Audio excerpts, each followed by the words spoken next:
Reasons bakit tayo umuwi. Bakit nga ba tayo umuwi? Lalo na kung OFW tayo. Di bali ng ilang flight ang kailangan nating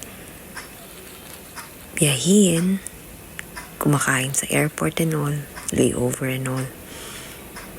Bakit nga ba tayo umuwi? What are our reasons to go home? Long haul flight, kayang-kaya yan. 20 hours flight, sige lang. Pagod, okay lang.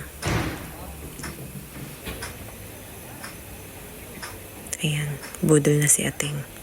Nabudol na ako dito eh. Kita nyo yung duty free na bag?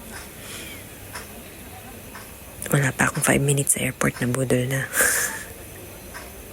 Kaloka, di ba? Anyway, balik tayo sa topic. Bakit nga ba tayo umuwi? Siyempre, gusto natin makita ang family. Gusto natin magbakasyon.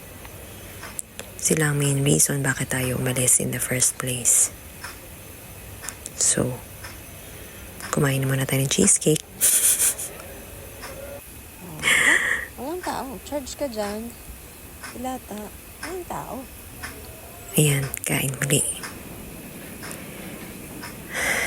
Layover sa Dubai.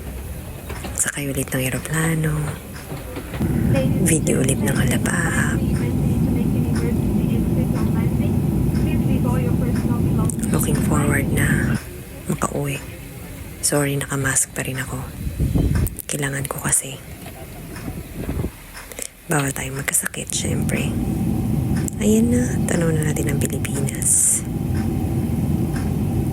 Pilipinas. Anong part kaya ng Philippines to?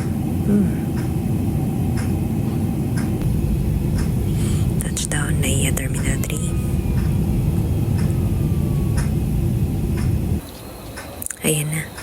Ako lang ba nakapansin?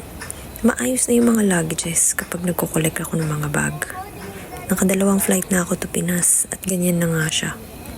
Parang sinasadyang iayos at i-organize.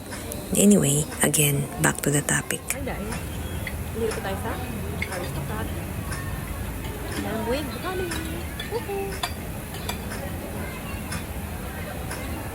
The reason why we go home? Family. We're heading to Hong Kong. Yun lang. Kain muna ang lahat. Bye.